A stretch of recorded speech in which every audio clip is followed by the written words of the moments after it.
Mas e o jejum? Como é que ele entra nessa história toda? O jejum é outra conversa. O jejum ele é uma invenção nossa para controlar muito o que é o equilíbrio da insulina, né?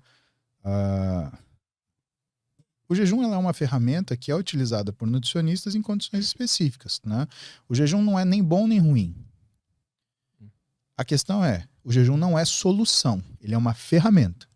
Né? Existem bons médicos, bons nutricionistas que trabalham com jejum. E, em geral, o que eles se valem do jejum? A grande capacidade que o jejum tem de baixar os níveis de insulina. Por que isso é importante? Porque as pessoas que são hiperinsulinêmicas, ou seja, produzem uma quantidade muito grande de insulina, também são resistentes à insulina. Por quê? Toda vez que a gente produz insulina, a gente produz uma proteína que chama SOX3. Essa proteína, ela regula a ação do receptor de insulina, que é um receptor baseado em tirosina quinase. Isso quer dizer que o nosso corpo, como uma forma de trabalho seguro, ele produz insulina e produz essa proteína que regula a própria ação da insulina, ao mesmo tempo. Se auto vai regulando ali. Exato. Então ele pisa no acelerador, mas ele está com o freio de mão puxado. Aqui, só esperto no que está acontecendo. E quando você tem estabelecido uma resistência periférica à insulina para as pessoas que têm um consumo muito alto de caloria, que têm uma alimentação muito errada, o que acontece com essa resistência periférica à insulina?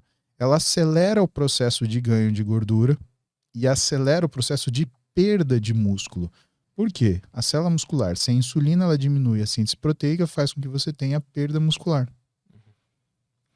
Mais uma coisa importante. Quando você estabelece resistência à insulina, você estabelece por quê? Porque essa proteína SOX3, ela modulou o que é o receptor tirosina quinase da célula, certo? Só que esse receptor baseado em tirosina quinase, ele também responde a um hormônio chamado leptina, que é o hormônio que traz a sensação de saciedade. Então imagina o seguinte na tua cabeça. Pô, eu tô com a insulina lá em cima, eu tô com o SOX3 lá em cima impedindo que a insulina atue. O que vai acontecer com a minha saciedade? Ela vai cair. E você vai sentir uma pseudo falta de energia, que o teu cérebro vai interpretar como fome, mas na verdade é uma resistência periférica à leptina e uma resistência central à leptina. Agora, olha o tamanho da complicação. No seu hipotálamo, a leptina é uma das formas de você estimular a produção de hormônio sexual. A leptina ela estimula a produção de quispeptina e um outro hormônio chamado GNRH. O GNRH e a quispeptina, na hipófise, eles fazem você produzir LH-FSH, que no homem produz testosterona e na mulher produz estradiol, que são os hormônios específicos predominantes de cada sexo.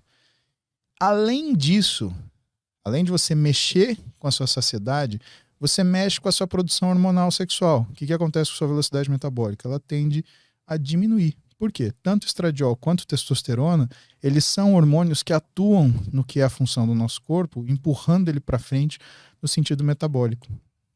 É por isso que aquelas alimentações erradas, elas levam a alterações hormonais. Tem até uma doença que é isso, que é a síndrome MOSH, né?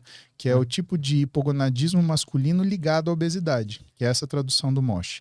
E elas também te dão fome. Tu come lá uma comida, um fast food. Quer um exemplo? Tu continua com fome. Quer um exemplo? O exemplo melhor não é bem do fast food, porque o fast food ele é pouca quantidade. O melhor exemplo é assim. A gente combina de jantar, você não tá com tanta fome assim, mas a gente vai no restaurante japonês. E no restaurante japonês, por um acaso, eles servem muito pouco sashimi, só que um monte de sushi. Um montão. Sushi é arroz moti, né? Às vezes eles misturam arroz normal, mas geralmente é arroz moti. E o que é o molho do sushi? É vinagre de arroz, saquê, açúcar e um pouquinho de água. O que acontece com a velocidade de absorção desse açúcar do arroz, do carboidrato do arroz, e essa quantidade de comida que vem? Sobe. O que é gostoso você comer no japonês? Né? Ou é gostoso você tomar uma Coca Zero, ou é gostoso você tomar um saquê. O saquê, ele acelera o processo de resistência periférica à insulina, por quê? Porque ele aumenta mais ainda a liberação de insulina. E a Coca Zero? A Coca Zero, por conta da capacidade doce dela, ela engana o seu centro da saciedade daquilo que você se sente satisfeito por causa do sabor do alimento. O que acontece logo depois que você termina de comer o sushi? Aquela vontade de comer doce que você... Caralho, eu quero comer, aquele tempurá de sorvete, mas me traz uma bola, traz 15, porra. Não acontece assim? Sim. É isso daí. Quem, por exemplo, fuma, tem vontade de fumar, porque precisa da recompensa. Mas o que é o normal? Você ir no restaurante japonês e ficar alucinado com vontade de comer alguma coisa doce. Aham. Se você esperar um pouco, se você, por exemplo, tomar uma água, ou pode ser, sei lá, um refrigerante, que seja um refrigerante zero, mas se você esperar 15, 20 minutos, essa vontade para. Uhum. Tanto que, muitas vezes, o que eu fazia? A gente terminava de comer no japonês, vamos comer sobremesa? Vamos, mas não vamos comer aqui. Aí entrava todo mundo no carro, eu dava 15 minutos de volta, e aí, o que você quer comer de sobremesa? Perdi a vontade. Cara, isso é uma estratégia, não deixa de ser. Uhum. Né? Se a gente deixar, o nosso corpo vai e ele não para, ele vai. E depois de comer o doce, provavelmente deve ficar muito cansado, com sono, aí dorme mal, acorda mal no dia sono seguinte. ruim, e é um sono que você tem energia disponível, então fica um sono meio atribulado, você desperta várias vezes à noite. O que acontece também? Você acorda pra fazer xixi, no outro dia você acorda um lixo. Cara, é uma coisa que leva a outra, uma Sim. desgraça que leva a outra, puxando igual uma cordinha. Eu te perguntei da relação do jejum com o comer de 3 horas, porque tipo, tem muita informação disponível sobre esse mundo do fitness, de como comer e tal. E eu já vi de tudo, eu já vi que comer de 3 horas não é o ideal, e já vi que é bom ficar, almoçar e depois só jantar, porque esse jejum é legal. Já ouvi falar que 3 horas é bom pra caralho, que o jejum é ruim. É muita informação e acaba Não, cara, confundindo o que todo tem mundo. literatura? Literatura é fracionamento alimentar, principalmente de proteínas. Se você quer ganhar massa muscular, você precisa de proteína a cada 3 horas. Né? Por quê? Porque é a capacidade e a necessidade do seu corpo metabolizar e sintetizar proteína. Tá? Em relação à energia, o fracionamento ele tem o objetivo de te manter com uma quantidade de energia disponível para que você não entre em crise energética, e o jejum ele tem outra função, que é baixar a tua resistência à insulina. Né? Mas assim, principalmente, não associa uma coisa, isso é o certo. Por quê?